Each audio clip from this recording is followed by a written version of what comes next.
Tonight, surviving a landslide that swept away a BC home. Terrifying. It doesn't feel real. It cut off a busy highway, stranding drivers and residents. The rescues and the cleanup from a massive windstorm.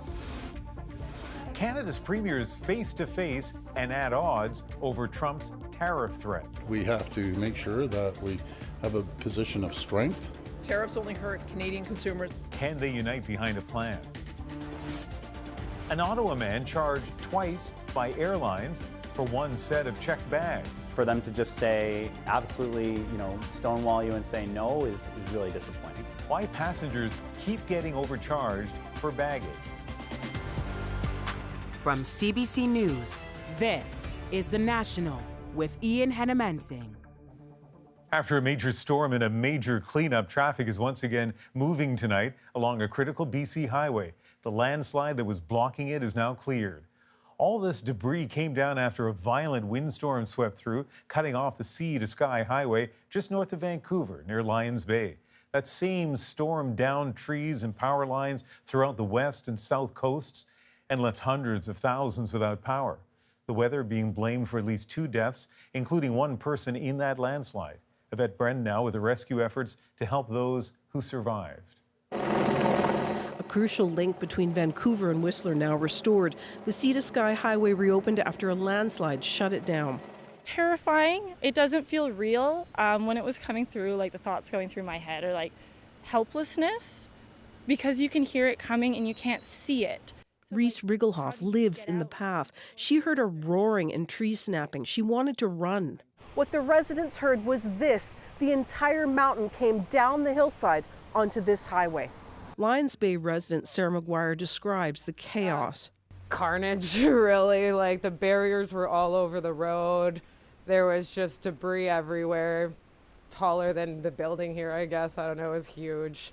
The slide knocked at least one house off its foundation. Unfortunately, this was the path of the slide and this home was completely destroyed, so it's gone. Others were left stranded overnight. These two were among 9 people rescuers helped hike out with their dogs and this cat, Toby.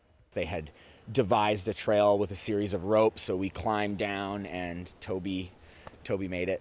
Elation mixed with the realization of what could have happened. It missed us by maybe 100 feet. I was actually trying to leave the house. Spencer was trying to keep me in the house. He's like, this is the safest place for us right now. It happened at the height of a damaging rainstorm with winds gusting up to 115 kilometers per hour. Some 300,000 people lost power. In South Surrey, a woman died when she was hit by a falling branch. We were called by EHS sort of mid-morning for a woman who had very tragically been struck by a falling part of a tree. It took crews some 19 hours to remove the debris, but by early Sunday, the Sea to Sky Highway was cleared. Officials say it's safe, that further slides are unlikely. Yvette Brennan, CBC News, Vancouver. Another weather cleanup is underway to the south after a rare tornado hit in central California. It touched down Saturday afternoon near a busy mall parking lot south of San Jose, overturning cars, snapping trees, and injuring several people. Strong rain and winds also downed trees in San Francisco and prompted the first ever tornado warning to be issued for that city. Hundreds of people are feared dead after a powerful cyclone slammed into the French territory of Mayotte on Saturday. Entire communities now in ruins, including hospitals, government buildings, and thousands of homes. The windstorm knocking out power, water supplies, and internet. More than 200 rescue workers have been called in to help. Some breaking news out of Ottawa tonight. CBC News has learned that Housing Minister Sean Fraser is stepping away from federal politics. Sources say Fraser will announce his exit on Monday. He will not run in the next election and will also leave cabinet in a shuffle that could happen this week. Fraser has represented the riding of Central Nova since 2015. Sources say he's leaving for family reasons.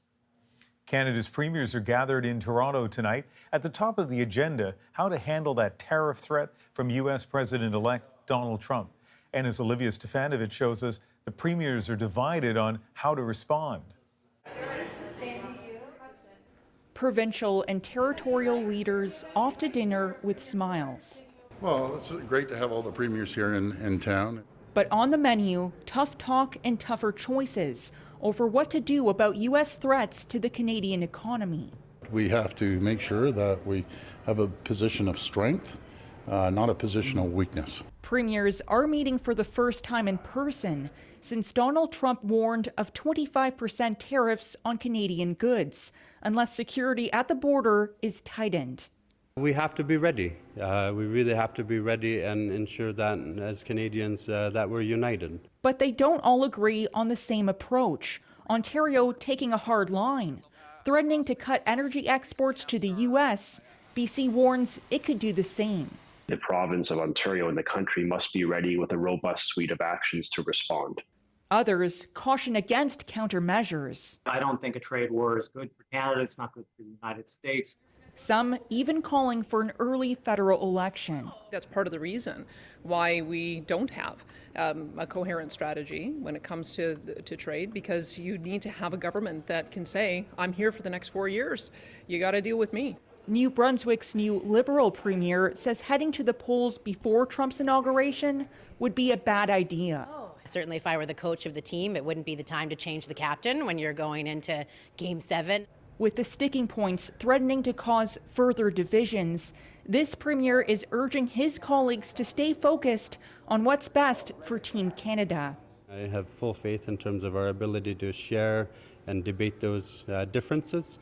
But at the end, we're all here to have a better country, to really do what we can as premiers to come together, especially during the hardest of times. Alberta's Premier Daniel Smith isn't the only one calling for Canadians to head to the polls early. Saskatchewan Premier Scott Moe says Canada would be in a stronger bargaining position if Ottawa had a new mandate. And Olivia, what else are we expecting from this meeting with the premiers? Well, you can expect the border to be a big topic of conversation. Manitoba and Alberta already released plans to tackle illegal migrants and hard drugs like fentanyl from crossing their borders, with other provinces expected to follow. These are key Trump demands. And there's also talk of more ads, with New Brunswick's Premier Susan Holt saying that she's in talks with Ottawa on developing a national message that can be played to Americans. Thanks, Olivia.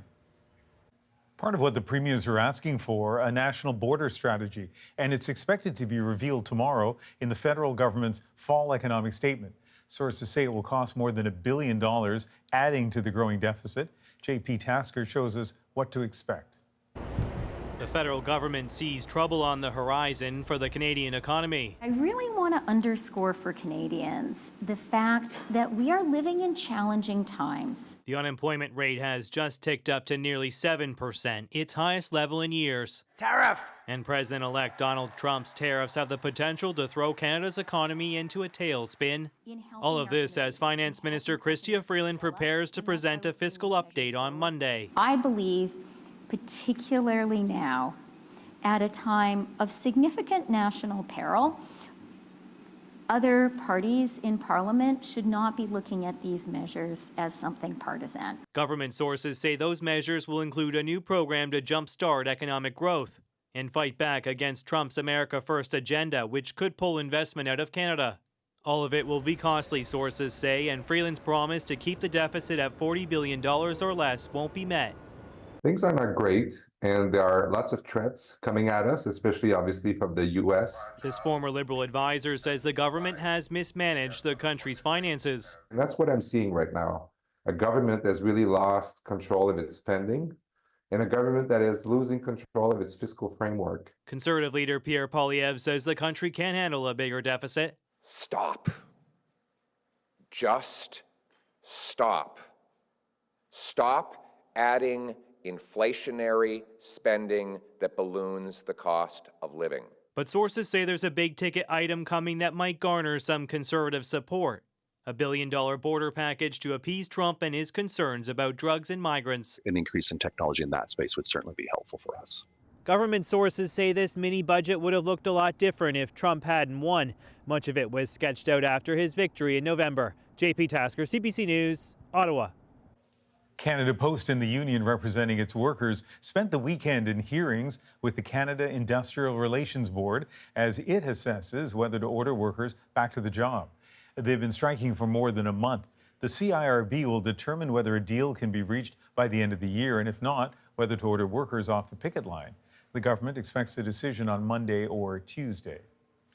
Family and political leaders were among those who gathered to pay tribute to former BC Premier John Horgan, who died last month at the age of 65. The CBC's Katie DeRosa was there as speakers remembered a politician respected across party lines and deeply loved by those who knew him best. 2,500 people gathered outside Victoria to say goodbye to John Horgan, former BC Premier, a mentor, and a father. Take some strength holding my hand. Tributes from his two sons, tinged with grief. I'll see your hand make the salute to prosper and live long. He was any number of things to any number of people. To Nate and I, he was never anything more than just Dad. Family were joined by friends, former colleagues, and Prime Minister Justin Trudeau, all celebrating the life of BC's longest-serving NDP Premier. That was John. Quick-witted, brilliant, but unflinching in his values and beliefs. After stepping down as Premier, Horgan was tapped by Trudeau to be Canada's ambassador to Germany. Man, he left politics more popular than when he entered. In the crowd were not just political allies, but also former rivals. Premier Dad, the People's Premier, and John from Langford became his monikers. He was one of the most popular premiers we've ever seen, respected and loved by people across the political spectrum. Up on stage, symbols of Horgan's devotion to sports, science fiction, and his Irish heritage. John would never pass up an opportunity to mention that he was Irish. Horgan died at age 65, just over a month ago, following his third bout with cancer. His loss was sudden. I had 34 happy years with my dad, but I thought I'd get 34 more. Horgan's final message for BC, told to the crowd by his son. And he said, just tell everyone I did my level best. I love my dad very much, and the world feels emptier without him in it. Katie DeRosa, CBC News, Colwood, BC. In Edmonton, mourners gathered to remember a young security guard who was shot and killed on the job. As Sam Sampson explains, his death is raising alarm, with some in the industry saying he should have never been put in such a dangerous position. An honor guard reserved for those who've died in the line of duty, now on display for 20-year-old Harshandeep Singh, a slain security guard. He's on the front lines. He's putting his life at risk. So we wanted to make sure that we honored him. Singh was shot and killed while working in an Edmonton apartment building earlier this month. The international student had picked up the shift for a colleague. It was his third day on the job. Video on social media appears to show Singh was alone when two people, one with a gun, approached him. Other footage appears to show Singh was pushed into a stairwell, then shot in the back. Two people are charged with first-degree murder. Parole board documents detail the violent past of one of them, 30-year-old Evan Rain. Last year, the board expressed concern over the risk Rain could pose to the community, but statutory release legislation kicked in, and the board said it had little choice but to release him with conditions. The apartment building is also tied to violence. Last spring, the city reviewed its business license after police flagged criminal activity concerns. Yet, someone else was shot here just weeks before Singh. Are you relieved that you never took this job? Now I am, yes. Barry Sharkey says the building owner tried to hire his security firm this summer. After two assessments, Sharkey recommended 2 men and a dog patrol the building 10 times a day. He says the owner didn't want to pay his rate, so he bailed on the job. The building owner declined comment. A brand new guard with 3 days on the job shouldn't have been in there by himself. He just shouldn't have been there. And most people with my experience will tell you that flat out. Sharkey wants Alberta to crack down on firms that take cheap jobs which could put guards in danger, and to revamp the province's security training courses. One by one, people laid rose petals on Singh. They matched the color of his red turban. Singh's body will eventually be sent back to India, but the horror of what happened in this city remains. Sam Sampson, CBC News, Edmonton. Israeli Prime Minister Benjamin Netanyahu said his country's incursion into Syrian territory was aimed at what he called terror elements. We have no interest in confronting Syria, he said, but Israeli troops continue to occupy new positions formerly held by the Syrian army in the Golan Heights.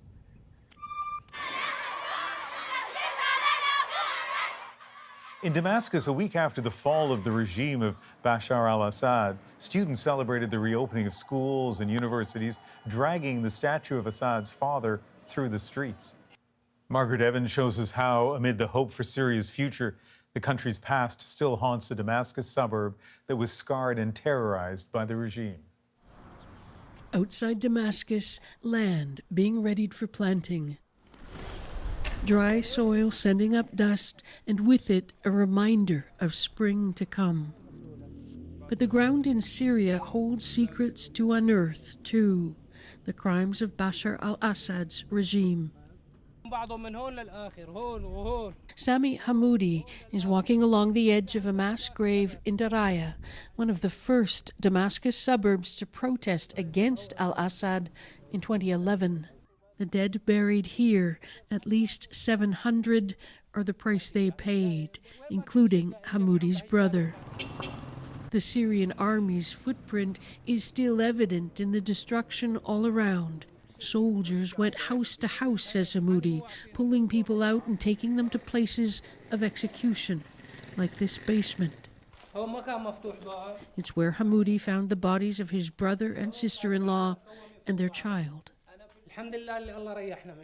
Thank God we got rid of this dictator who killed old men and children, he says. Every time we pass by here, we remember what happened.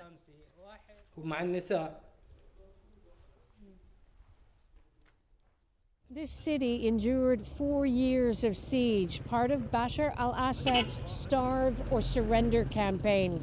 It only ended in 2016 when the rebels agreed to hand over their weapons in exchange for safe passage to opposition-held territory. This rebel fighter was 15 at the start of the siege in 2012 when his parents fled Daraya for Damascus. At 18, he went north to join the opposition. Because Assad's regime was conscripting us to a military that was killing our families, he says. Now he's back to secure his hometown. Too late for so many, their relatives crowding around to tell us their stories. Khulud al-Saka lost her entire family. She's not sure justice is possible. Hopefully, she says, but whatever happens, we can't bring back the dead. In the 8 years between the end of the siege and the end of the al-Assad regime, Daraya has lived in a limbo, a state of permanent neglect, its ghosts still to be laid to rest. Margaret Evans, CBC News, Daraya.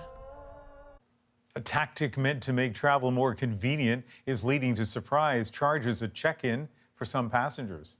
He just told me that's an Air Canada receipt. It doesn't apply to United, and we would have to pay for bags.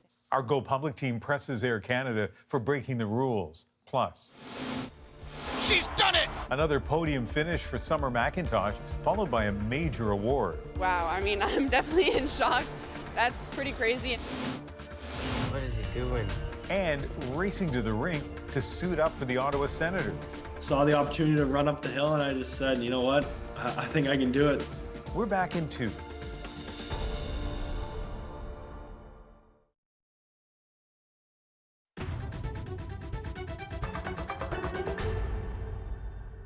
We have a breaking news update for you. Workers at Canada Post are being ordered back on the job. Canada Post says union members will resume their duties Tuesday morning at 8 a.m. local time. The corporation says the Canada Industrial Relations Board issued a ruling today that the two sides are at an impasse. You'll remember on Friday, the federal government instructed the board to assess the likelihood that Canada Post and the union could reach an agreement. The federal labor minister said if the board determined there was an impasse, the board would order union members back to work under the existing collective agreement until May of next year. The Canadian Union of Postal Workers has been on strike for just over 4 weeks during this critical pre-holiday period. On Friday, the CUPW was strongly critical of the federal government's intervention, saying it was reviewing the Labour minister's order and considering its options moving forward. But as of right now, according to Canada Post, corporation expecting its workers back on the job at 8 a.m. local time Tuesday.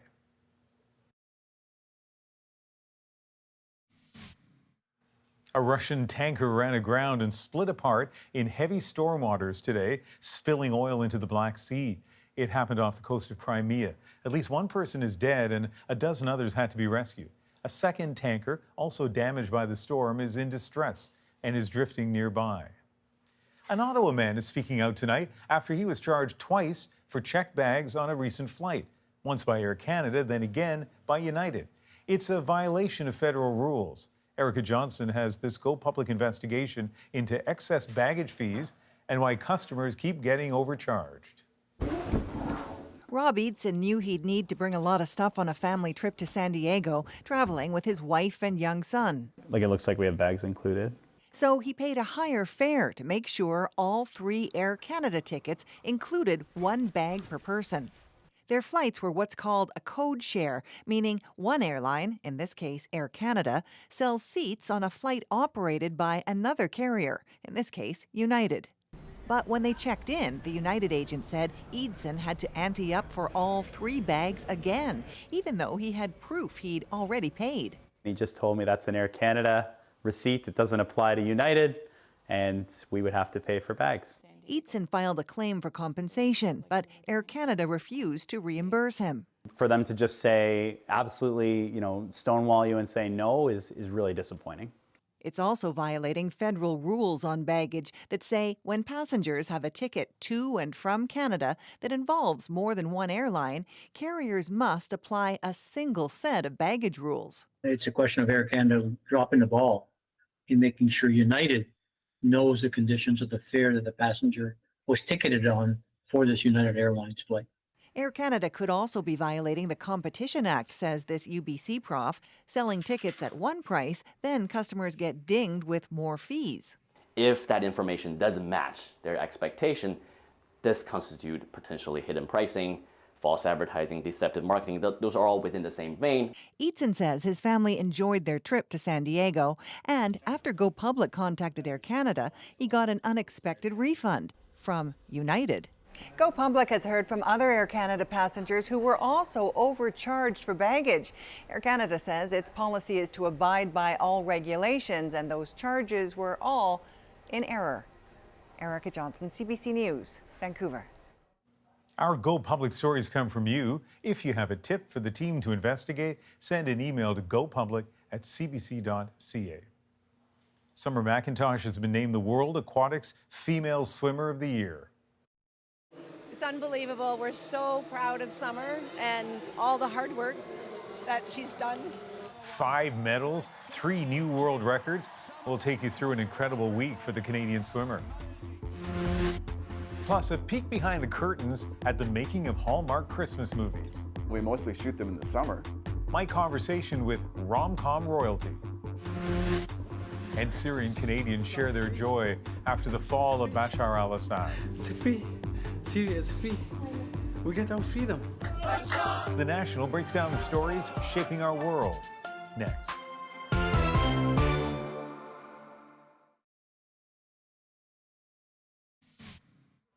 Actor Jamie Foxx needed stitches this weekend after an altercation at a Beverly Hills restaurant. The Oscar winner was celebrating his 57th birthday when someone at another table threw a glass at him. It comes just days after Foxx revealed he spent weeks in hospital last year after suffering a stroke. Canadian swimming phenom Summer McIntosh has done it again, setting another world record this weekend, her third at the World Aquatic Swimming Championships in Hungary this week. Lorenda Redicomp shows us how the 18-year-old continues to smash expectations. Summer McIntosh's world record performance. 6 days of competition, one winning performance after another. Here's the touch. She's done it. Canada's Summer McIntosh took home 3 gold medals, shattering the world record each time at the World Aquatics Swimming Championships. So yeah, I mean, overall, I think this is definitely now my favorite pool, I would say. This is just ridiculous. It was her first major meet since the Paris Olympics, where she took home 4 medals, including 3 gold. To me, this is the first stepping stone toward LA 2028, and this is her way to prove that she's not going anywhere, and the next 4 years have the potential to be even better. World Aquatics named McIntosh Female Athlete of the Year. Not the only honor this week. Also, good news from back home. Oh, wow, thank you so much. Winning Top Canadian Athlete of the Year. An emotional moment for her parents. Keep in mind, she's only 18 years old. It's unbelievable. We're so proud of Summer and all the hard work that she's done. One event McIntosh didn't win at these championships, the 200-meter backstroke. She placed second. This is just a great motivator for next time I'm training and I'm hurting and I just remember things like this and remember what it feels like to get silver. But this was also her first time ever competing in the event internationally. I think it gives a bit more fire in the sense of like, okay, I am now putting my name in the hat for an event that I haven't done before, but I have room for improvement, I have room to grow, but I can start to kind of scare the rest of the competition a little bit. Possibly, she says, a race McIntosh will pick up for the next Olympics. Still more than 3 years away, when McIntosh could be swimming at her peak. Lorenda Redicomp, CBC News, Toronto. Time now to dig deeper into the news shaping our world. There's always next Christmas. Christmas after that. Hallmark Christmas movies, a winning formula for seasonal rom-coms, whose king is a Canadian. Hey, it's good to be the king, you know. My interview with director Ron Oliver. But first, 1 week after the fall of Assad, celebrations continue on the streets of Syria and in this country. They were suffering. They went through a lot. Syrian Canadians navigate a labyrinth of emotions. Nick Purdon caught up with one group who came together this week to make sense of what happened. I'm so happy. You're smiling. You're just It's now free. It's free. It's free. Syria is free. We get our freedom. Their country now liberated. These Syrian Canadians have come back to a place that helped them get settled in Canada, a non-profit called Newcomer Kitchen. They share their joy and try to make sense of things together. I'm so happy. I'm so grateful. I'm like... Ismail Abu Fakhr says he's hardly slept for the last week. The regime mentality, like he will rule like forever. He tells his friends what's changed for him. The fear. The most important thing. Fear that it was implanted in our hearts. Now we take it off and throw it away. No more fear anymore. Things are pretty raw here. It's almost as if people discover how they feel, even as they talk. I've been crying since December 8th. I've been just crying, like I really have no words to say. Fatima Derwish left Syria and came to Canada in 2016 when she was 11. Her grandparents stayed behind. I was talking to my grandfather and he said like he's waiting for this moment 54 years ago, since Hafez al-Assad. It was like I didn't really know what to say. I was like just so happy. Fatima hasn't seen her grandfather in almost 10 years. And now she realizes that could change. I wish like I can go as soon as possible. I can't even imagine this moment because like I wasn't even expecting to see him. I don't know. You weren't expecting to ever see him again in your life? Yeah. Fatima and her friend Abrar Al-Mukhtaran both came to Canada around the same time. Abrar explains that she's happy, but she's been crying too. Like I know we should be happy and I know I'm happy on the inside. Like I'm so happy, I'm relieved. Like they're gone. They're gone for real now this time. I'm happy, but it seems like I can't really enjoy it because instead of investing in rebuilding the country and making it better, they invested in building underground prisons to torture innocent civilians for literally no reason, just because they wanted to. There were more than 100 secret detention facilities run by Assad in Syria. Now that the regime has fallen, people hope they might find their missing loved ones alive. There's no Syrian family that they don't have a family member or a relative or a close friend who is not detained or killed or suffered from this dictatorship. Marwa Kobie's family is looking for a relative, one of her cousins. I have two cousins who were detained back in 2013. He was exactly my age. He was just at a checkpoint and then he disappeared. We don't know anything about him. This is one of the only pictures Marwa's family has of her cousin. It's when they were kids. That's Riyadh on the left. Marwa's next to him. Then after 4 years, we were informed that he was killed under torture. Now that we're seeing all the images, the footage of these prisoners finally free and out, some of them, they thought that they're dead. So this mother actually has hope that maybe her son is alive. Marwa tells me that thousands of Syrians are going through the same thing. Since the fall of Assad, Marwa and her husband can't stop watching the celebrations that they were part of. Marwa is the executive director of the Syrian Canadian Foundation. She had to leave Syria in 2012, a year after the civil war started, because she was an activist. For me, I just remember that first protest that I have witnessed. I remember people getting killed in front of me, the sacrifice, again, that we have gone through, and then I personally was forced to leave the country because you can't be an activist and stay, or you're going to get detained or killed. Marwa says she never expected this day to come, and so this footage has taken on a new meaning.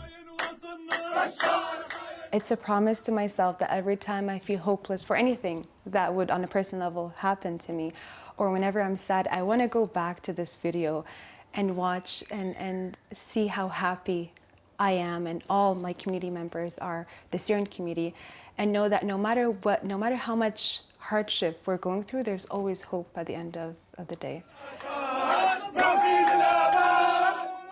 For Syrians, December 8th, 2024 will never be forgotten. At the newcomer kitchen, Rahaf Al-Kaban tells me neither should the Syrian people who fought so hard to get their country back. All they wanted is just justice, freedom. And I can't even imagine how those people are resilient. They were suffering. They went through a lot. So, and that's actually make me feel proud of them. Yeah, it's just kind of like a mixed feeling, you know, like joy, happiness, but we cannot live that, you know, full happiness while people are still suffering because people are still missing.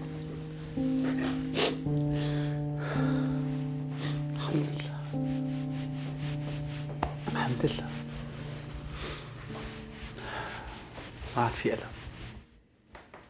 For those who long to visit family and friends back in Syria, Global Affairs Canada is still advising against any travel to the country. The Canadian Embassy in Damascus is currently closed. It is Christmas rom-com season, and we're getting a look into how Hallmark pumps out its films. The routine schedule is about 15 days to shoot an entire picture. Wow. My conversation with the director of some of the channel's biggest hits.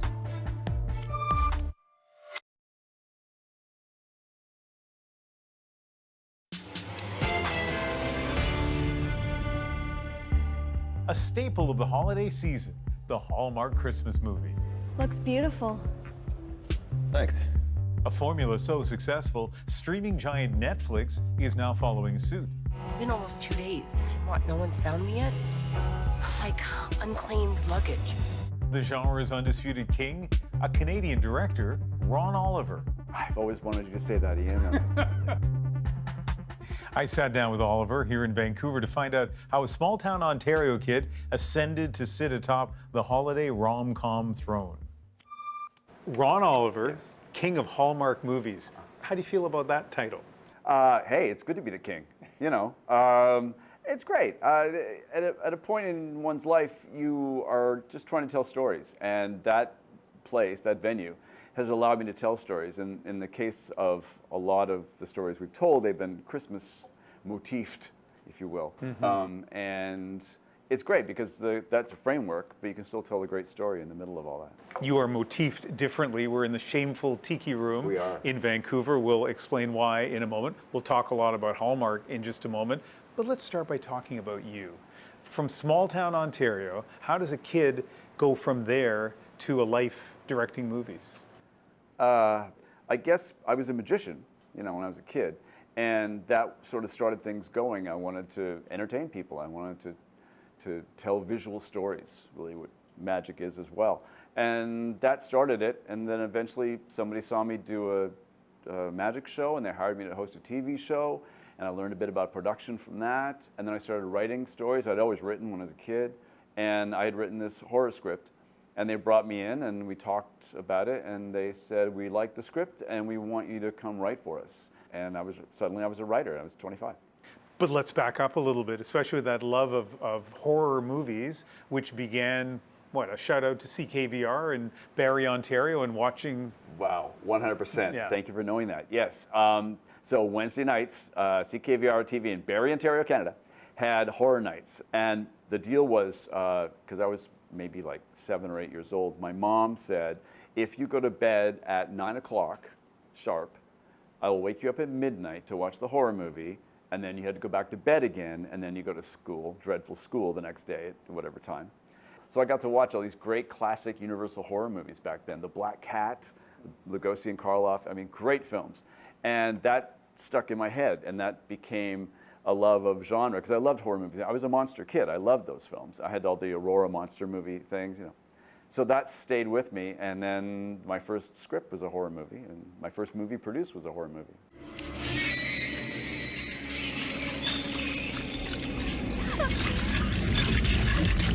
Leave me alone!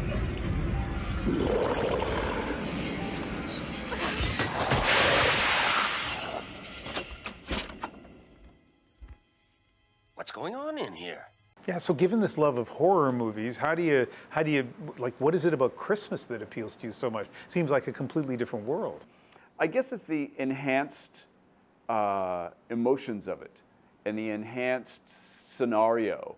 Because Christmas pictures and horror films, they're two sides of the same coin. They're both, your emotions are at a peak, and people are behaving in ways that they wouldn't necessarily behave, other ways. I think that's part of it. For me personally, it wasn't a plan necessarily. It just kind of happened. I was making some horror films. I did a bunch of television stuff. I did Goosebumps and Are You Afraid of the Dark, both in the genre. And then I got asked to do a movie for Warner Brothers called Dennis the Menace Christmas. And I did that movie. I did another Christmas picture and another one. And then suddenly people came to me for that genre of film.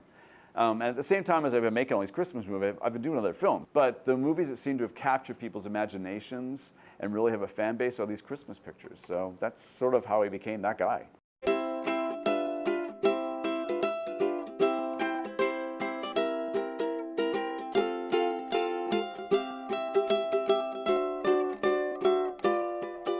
Mr. Pirelli, I'd like you to meet someone. This is Jessica Cooper. She's in charge of the history of Christmas at the Plaza display. Jessica Cooper, Nick Pirelli. Surprise. Surprise. You two know each other? We've met. Well, that's good, because you'll be working together this Christmas. It is amazing to see how you can get drawn in to these movies. And so can I ask you some questions, like inside stuff about Hallmark movies? First of all, tell me something about in your past shooting a Hallmark movie that might surprise me, like an interesting anecdote. Well, we mostly shoot them in the summer. Yeah. Because I don't like real snow. I like fake snow. I don't like the real snow. Please, I've been asked to do pictures, and I'll turn them down because you're shooting where? In the north of what? In December? No, it's too cold. So yeah, so a lot of them are shot that way. They can be a challenge to make because we do them on a super short schedule. The routine schedule is about 15 days to shoot an entire picture. Wow. And that can be a challenge. Let's talk about the cliched Hallmark plot. A woman from the big city, her car breaks down.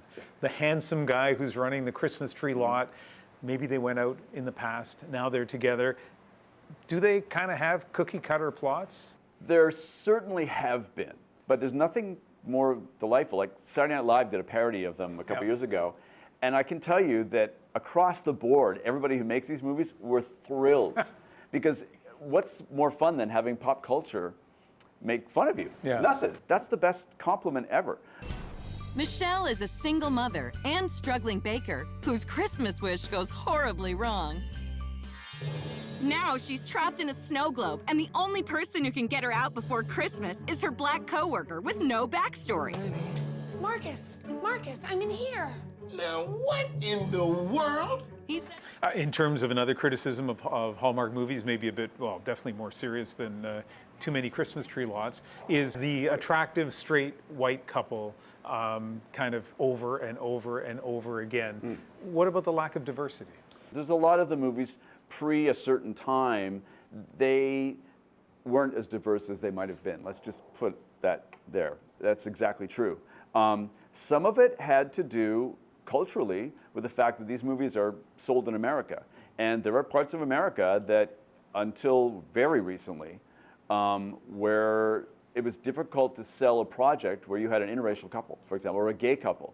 As the culture has evolved, so have these films.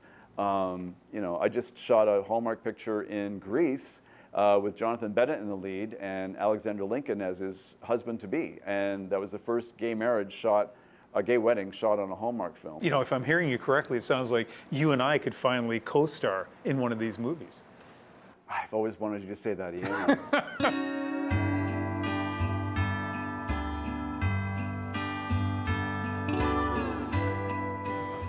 So let's talk about where we are, because we asked for a location. You're visiting Vancouver, working on a project, and you suggested the Shameful Tiki Room. Why? As I always suggest, the Shameful Tiki Room, Ian.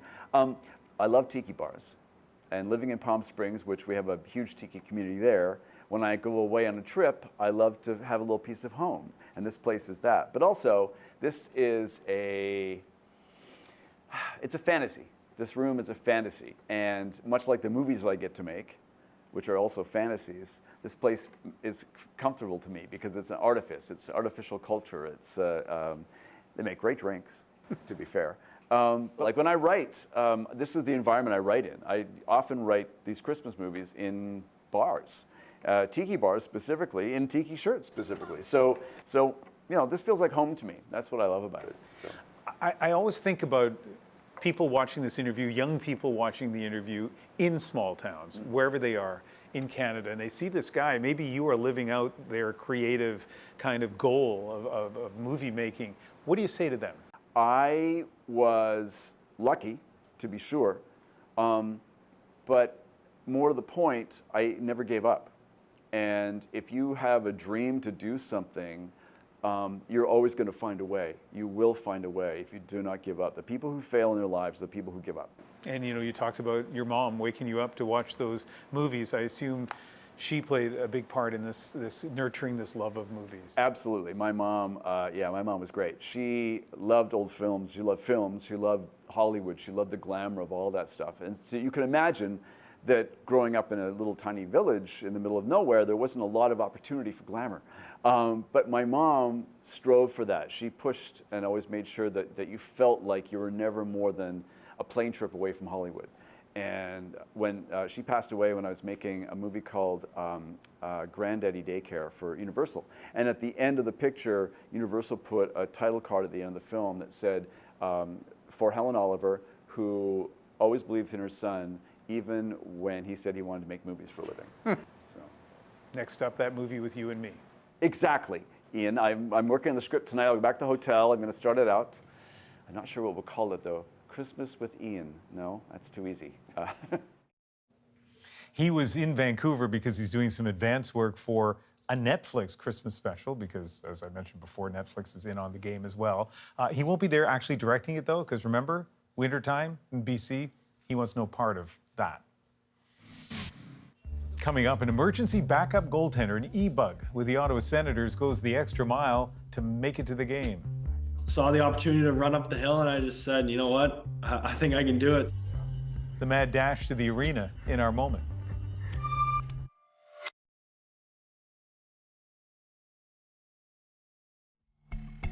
This is Zach Dietz, the emergency backup goalie called in by the Ottawa Senators during last night's game against the Pittsburgh Penguins.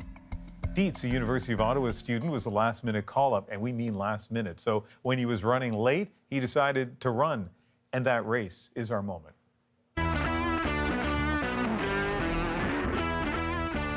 It started off with my goalie partner, and he texted me and said, yeah, the goalie went down, so you're gonna have to get to the rink as soon as you can. As my girlfriend Charlie and I were driving down to the game, we kind of ran into a lot of traffic. We were about 1 kilometer away from the rink, bumper to bumper. Saw the opportunity to run up the hill and I just said, you know what, I think I can do it. So made it about 500 meters, and then a couple in an SUV asked if I was trying to get to the game, and they drove me the rest of the way. Got me into the rink just as warm-ups were ending. E-Bug Zach Dietz showed up to the rink, got the news a little bit late. One of the guys came in with the contract that I had to sign, so I signed that as quick as possible. It was kind of like messing up spelling my name and stuff like that. I was pretty nervous. I was able to share the moment as well through a FaceTime call, which was unreal as well. Just being able to experience that with the people who are closest to me was probably the best part about it all. That was what really made the night special. So I only have 10 seconds, so all I can say to you is if you don't know the E-Bug stories, because there are a whole bunch of them in the NHL, Google it. They're fantastic bits of hockey lore, and this is just the latest great example. Thank you for being with us. I'm Ian Hanneman, singing in Vancouver. Take care.